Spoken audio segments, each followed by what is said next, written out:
Let's get the thoughts of journalist Loveena Tandon. Loveena, thank you so much for joining me. First of all, why has the European Commission President Ursula von der Leyen called this the mother of all trade deals? We just heard her there. Exactly. And it is mothers of all trade deal.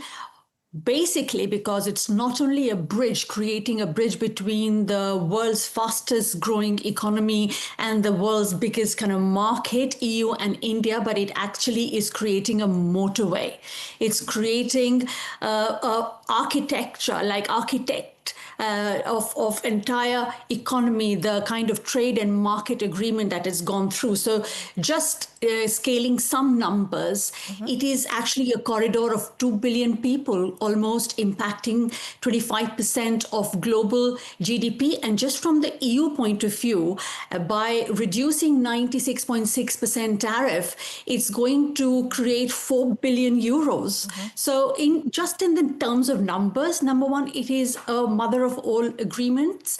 Plus, it has taken a long time to come. It's been hanging about and in the making since 2007. So it's a big feat that's been achieved. It's a balancing of power in the world that is becoming more protectionist. So I just feel somehow, while the world, many economies are looking inward, this kind of situation, Trump politics, Trump tariffs have created a kind of democratization of the blocks and more conversation between economies. So for several reasons, this is genuinely something that is going to do well for the 27 countries group of EU and the 28 states, 8 union territories of India. So it's progress for all. It's a motorway.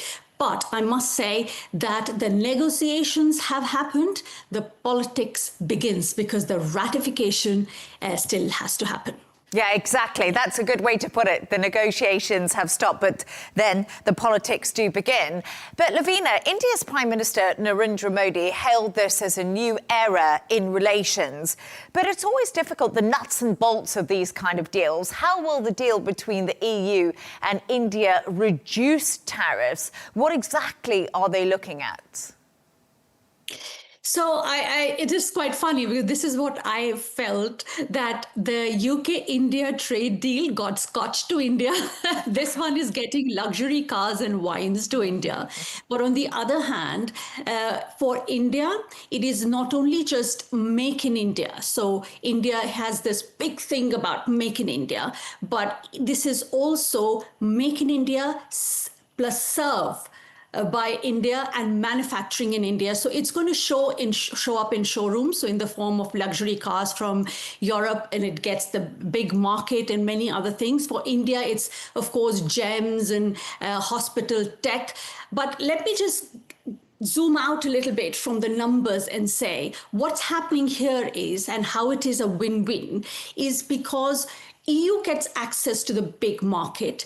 India gets mobility and service outsourcing to the EU. So for example, in India, there is very high level of skill and talent. It's 1.55, if I remember right, million people, just engineers being educated and graduating annually. So they get the IT, the design, the architecture, they get the skills can be transported as well. And India gets not only just by giving access to EU, it is also asking manufacture here, innovate here. So it's mobility of service and business, but also of making technology exchange. So it's going to show up in showrooms in the form of cars, manufacturing in the form of flows, and also hospital tech and a pharma is a big place where they'll do the exchange. But I will leave with just one bit, which is behind this whole trade and globe and market and all of that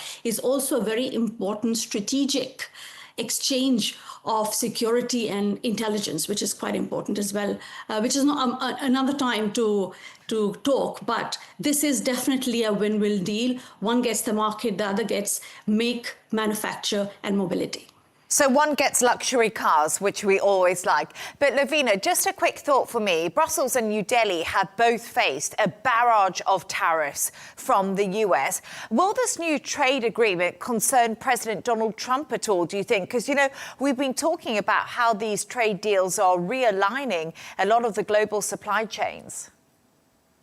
Absolutely. He is going to be bothered. It is a deal that, in a way, brings two biggest markets, fastest growing economy together. And I would say, I just tweeted in the morning, thank you to Trump for this expediting and being the biggest catalyst to bring this deal together, because it's been happening for so long. We almost forgot in the middle how long it's been. So yes, it is going to bother, but one must remember, this is not anti-America. It's just an insurance for the rest of the world. It is democratizing the entire economy of the globe, bringing more supply chains, demand, so that it's balanced. When we just learned, EU, UK, America access has just learned that you can't just rely on one country, one president or one person can come and just destabilize everything. So this is just trying to stabilize the global economy. No one wants to be in a situation where they are so dependent. And EU has shown a lot of strength. The way Ursula von der Leyen spoke in her welcome address in Davos was just to say, we are open to America, but actually we are going to open to other countries in the world, and one can't ignore India at this point. Loveena Tandon, it was brilliant to speak to you. Thank you so much for bringing me all those interesting bits that I didn't know about that trade deal. Thanks once again. Thank you, Leigh-Ann.